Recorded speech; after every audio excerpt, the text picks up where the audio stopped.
Guys, today's video is just about stuff that happens to us at work. Sometimes it's lies, sometimes it's rumors, sometimes it's politics. Let's hear what these people have to say. Hope you enjoy. Lies managers tell. We can't pay you more. Yeah, you can. Remember that they've budgeted for this role. Your job is to now tell them by listing out your accomplishments and skills why you deserve more pay. Other departments have had layoffs, but your job is safe. That's a lie. Never ever feel secure that your job is safe. Honey, people get laid off every day. If you have any questions, please don't hesitate to ask. I have an open door policy. Come in whenever. And that's a lie. Most of the time, managers want you to figure it out yourself. They want to see you be proactive. They don't want to hold your hand for every little thing, especially if they've talked about it before. Figure it out. Talk to a team member. Figure it out. You'll get a bonus at the end of the year. Nope. A lot of times that bonus is tied to something. So if profits weren't as great, you're not going to get a bonus. Believe it when you see it. I think the number one thing that I like that she said was ask your coworkers. You don't want to be asking your manager and supervisor all the time. Otherwise, pretty soon they feel like you can't handle your job. So ask your coworkers whenever you can. When somebody calls you and say, hey, watch out for this person and tells you a bunch of gossips, sometimes they may be right, but most times it's because they are trying to divide you. Some people love to create division, especially when a relationship is going good. I usually say, thank you for telling me. However, let me find out for myself. Let me have my own experience. Yeah, I find that a lot of times if they're gossiping about others, then they probably gossip about you as well. But I think that's old advice that everybody already knows. This is a rant, so scroll if you don't care. Or like this is kind of a TED talk, I guess. So I have a lot of people who do not like me at work. Like I'm talking about a lot. There's so many rumors spread about me that it's not even fucking funny anymore. Like 95% of them are not true. Like I was dating this guy and we were dating for like 6 months, and then I cut my hair really short around April, the end of April, and then like 2 weeks later, the second week of May, I like ended things because I just wasn't feeling it because like we weren't going anywhere forward. And then a couple of weeks later, this rumor spread that I cut my hair really short because he broke my heart. Sorry, the radio turned on. And like I was like, what the hell?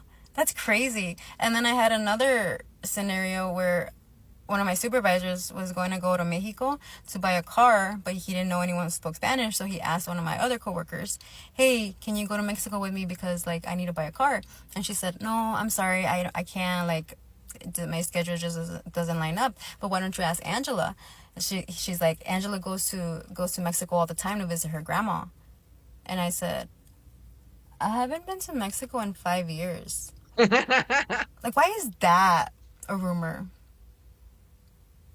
Here are 5 tips for handling gossip at work. Number 1, stay neutral. Don't take any sides when you're listening to gossip. Don't show that you have any opinion or interest in the topic at all.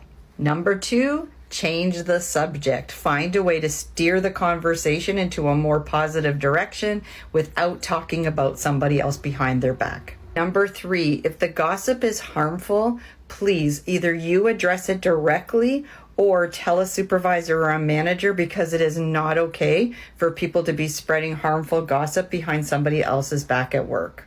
Number 4, if you feel like you can do this, it is great to set a boundary with people and let them know that you're somebody who prefers to stay out of gossip. You're not interested in hearing about other people's business when they're not standing there able to give the information themselves or defend themselves. You're not interested in it. And number 5, it's lead by example. And there's 2 ways you can do this. Number 1, when gossip starts, you say, you know what, I'm just going to get back to work. I've got lots to get done and I don't want to get distracted by listening to this kind of stuff. I just want to focus on my work. And the other way is to challenge people and say, how do you really know those are the facts? If that person wanted us to know this and be talking about it, they would come themselves and let us know. It's not our story to tell.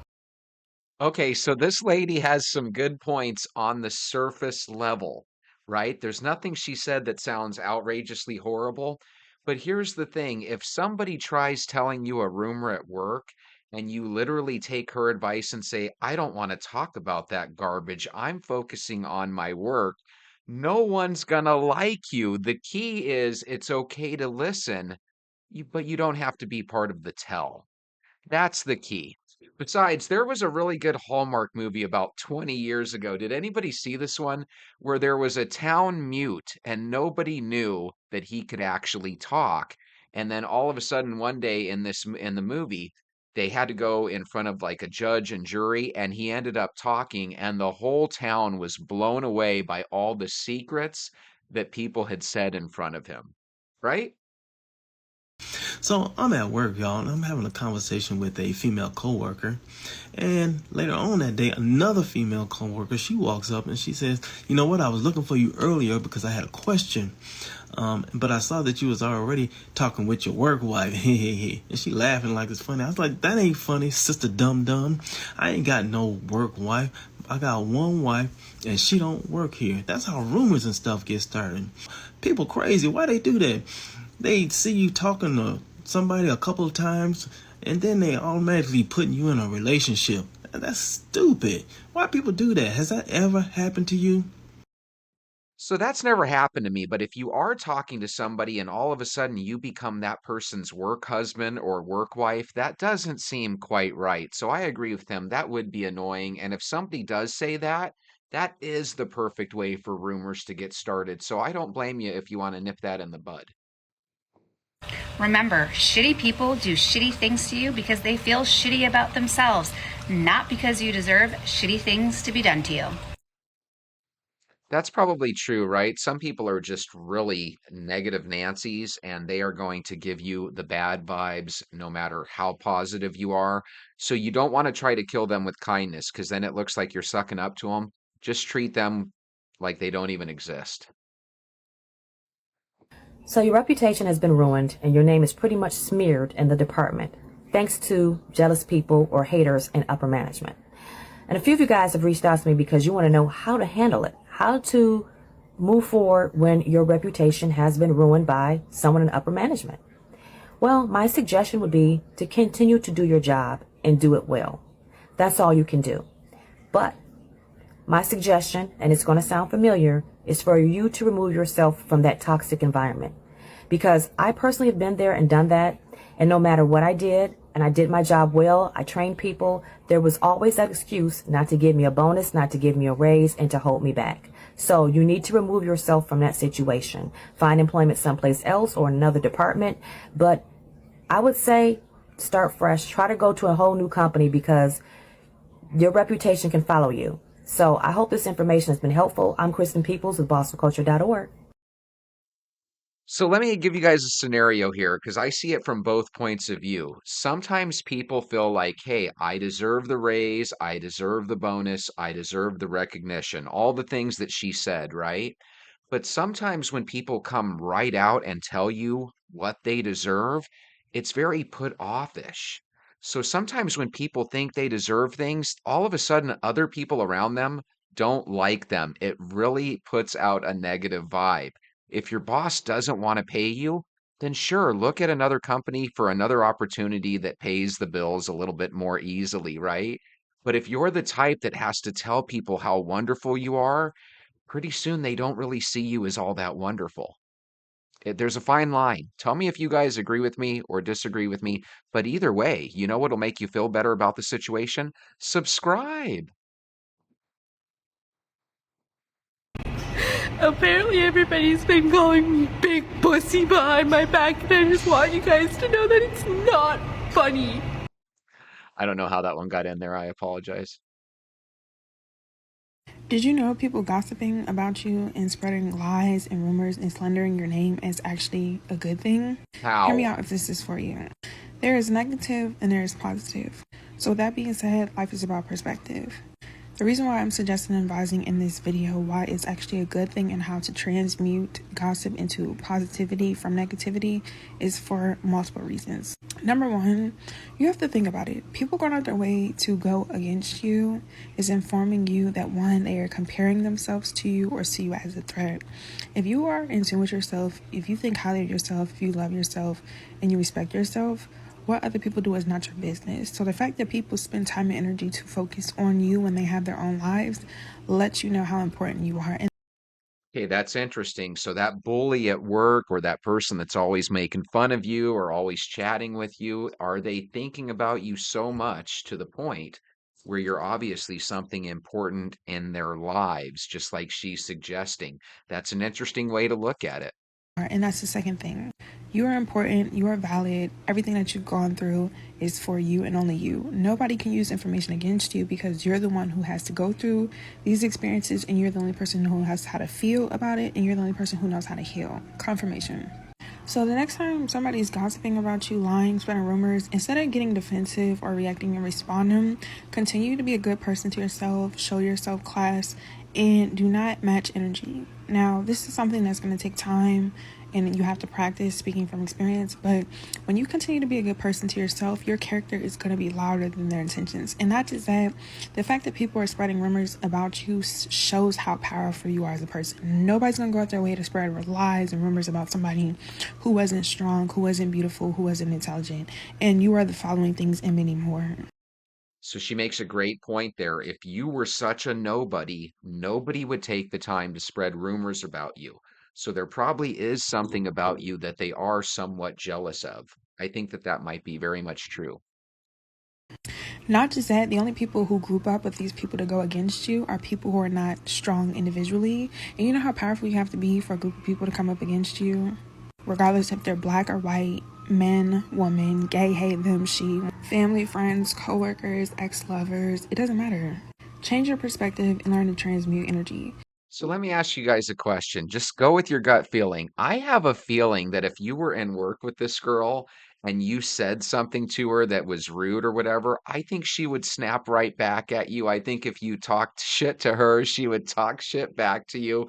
Sometimes you get advice from people and they don't necessarily take their own advice. But at the same time, I got to admit the advice she gave was good, definitely. I don't know about y'all, but I cannot stand workplace gossip. Talking about what people look like, what they have on, who they messing with. Did you hear this? Did you see that? And I don't know if it's the fact that I'm too focused on my life and what I have going on, but I do not care. Not at all. I'm here to make my money and go. That's it. So again, my thinking, enjoy the gossip when it comes in one ear, but then just get it stuck right there. You don't have to be part of the train that sends it all around the office. Here's what you're going to say at work if somebody comes up to you complaining about someone else. For example, oh my God, Susie just never does any of her work. I always have to cover for her. Blah, blah, blah, blah, blah. You know how this goes at work. This is what you're going to say. Have you spoken to Susie directly about this? I know that sounds really simple, but more often than not, when I'm in career coaching calls, for example, when people are talking about interpersonal conflict, the first question that I ask them is, have you expressed to that person that they are doing this thing that bothers you? 9 times out of 10, the answer is no. Don't expect other people to solve your relationship issues, both at work and in life, but we're talking about work right now. If you have an issue with Susie, you need to tell Susie. And remember, when you are giving feedback, step 1 is to ask someone, can I give you feedback about that thing? But we'll talk about that some other time. Hey, can I give you feedback about her advice? Once again, if one of your colleagues comes up to you to commiserate about a miserable coworker or a miserable supervisor, and you tell them, have you gone to them directly and explained it? What your body is really telling them and what your actions are really telling them is, I don't want to talk to you. Because that's how people talk in the office. Sometimes they like to they like to bitch, moan, and groan, and they like to commiserate with their coworkers. If your boss tells you to stay late for the third day in a row, and you commiserate to one of your coworkers, don't you want them to reciprocate that back to you? So again, whenever we hear advice, it sounds wonderful, it sounds great, but if you went up to your coworker right here, this girl right here, and you said something to her and she snapped back at you with one of those replies, wouldn't you learn real quickly? Don't even bother talking with her in the future. So again, if you don't care about having friends at work, then do whatever you want to do. But if you really want to enjoy your job, try to have friends at work. Go against the norm. Are they your friends forever? Not necessarily, but do you want to know a great way to hate your job?